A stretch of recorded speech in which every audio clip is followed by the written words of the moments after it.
ಈ 1 ಕಪ್ ಅಕ್ಕಿಯನ್ನು 2-3 ಸಲ ಚೆನ್ನಾಗಿ ತೊಳೆದು ನಿನ್ನೆ ಬೆಳಗ್ಗೆನೇ ನೆನೆಯಕ್ಕಿಟ್ಟೇನಿ. ನೈಟು ತೆಗೆದು ಫ್ಯಾನಿನ ಗಾಳಿಗೆ ಒಣಗಿದ ಮೇಲೆ ಈ ಥರ ಆಗಿ ಒಣಗಿವೆ ನೋಡಿ. ಇದನ್ನು ಚೆನ್ನಾಗಿ ಮಿಕ್ಸಿ ಒಳಗೆ ಹಾಕ್ಕೊಂಡು ಪೌಡರ್ ಮಾಡ್ಕೊಳ್ಳೋಣ. ಒಂದು ಪಾತ್ರೆಯನ್ನು ಸ್ಟವ್ ಮೇಲೆ ಇಡೋಣ. ಈ ಕಪ್ಲೆ 1 ಕಪ್ಪು ಹಿಟ್ಟನ್ನು ತೆಗೆದುಕೊಂಡಿದೆಯಲ್ಲ, ಈ ಕಪ್ಲೆ 9 ಕಪ್ ನೀರನ್ನು ಹಾಕೋಣ. 1 2 3 4 5 6 7 8 9 ಕಪ್ ನೀರು ಹಾಕಿ ನೀರನ್ನು ಕಾಯಲಿಟ್ಟಿದೆ. ಸ್ವಲ್ಪ ಸಾಲ್ಟ್ ಹಾಕೋಣ.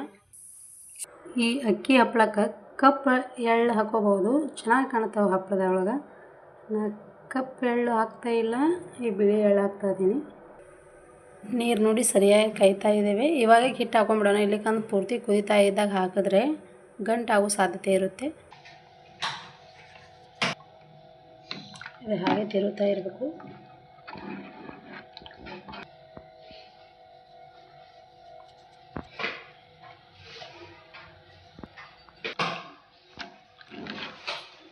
ಹೀಗೆ ತಿರುತ್ತಾ ಇರಬೇಕು. ಗಂಟಾಗೋ ಸಾಧ್ಯತೆ ತುಂಬ ಇರುತ್ತೆ. ಚೆನ್ನಾಗಿ ಗಂಟಿಲ್ಲದ ಹಾಗೆ ತಿರುಗಬೇಕು. ಇದು ತುಂಬ ತಿರುತ್ತಾನೆ ಇರಬೇಕು, ಇಲ್ಲಾಂದ್ರೆ ಅಕ್ಕಿ ಹಿಟ್ಟು ಜಲ್ದಿ ತಳ ಹೊತ್ತುವ ಸಾಧ್ಯತೆ ಇರುತ್ತೆ. ಆನಂತರ ಇದಕ್ಕೆ ಎಳ್ಳು ಹಾಕೋಣ. ಅರ್ಧ ಬೆಂದ ಮೇಲೆ ನೋಡಿ ಕುದೀತಾ ಇದೆ. ಇವಾಗ ಎಳ್ಳು ಹಾಕೊಂಡ್ಬಿಡೋಣ. ನೋಡಿ ಈಗ ಕುದಿ ಬತ್ತಂದರೆ ತೆಗೆದುಬಿಡಬೇಕು. ಹಾಗಾದರೆ ಗ್ಯಾಸ್ ಆಫ್ ಮಾಡಿಬಿಡೋಣ.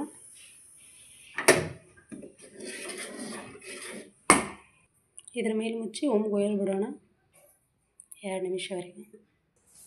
ಆರಿದ ಬಳಿಕ ಈ ಜೀರಿಗೆ ಹಾಕೊಂಡ್ಬಿಡೋಣ.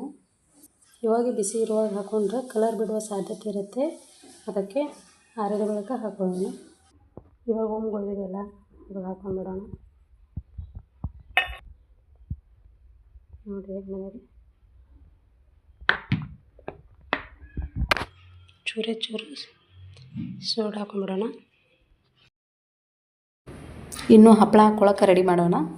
ಈಗ ನಾನು ಪ್ಲಾಸ್ಟಿಕ್ ಸೀಟನ್ನು ಹಾಸಿದ್ದೇನೆ. ಅದರ ಮೇಲೆ ಒಂದೊಂದಾಗಿ ಬಿಡಿ ಬಿಡಿಯಾಗಿ ಹಪ್ಪಳ ಹಾಕ್ತಾ ಇದ್ದೇನೆ. ಚೆನ್ನಾಗಿ ಬಂದಿವೆ ನೋಡಿ ಹಪ್ಪಳ. 2-3 ದಿನ ಬಿಸಿಲಲ್ಲಿ ಒಣಗಿದಾಗ ಈ ಥರನಾಗಿ ಬಂದಿವೆ. ಒಂದು ಬಾಕ್ಸಲ್ಲಿ ಇದ್ರೊಳಗೆ ಸ್ಟೋರ್ ಮಾಡಿ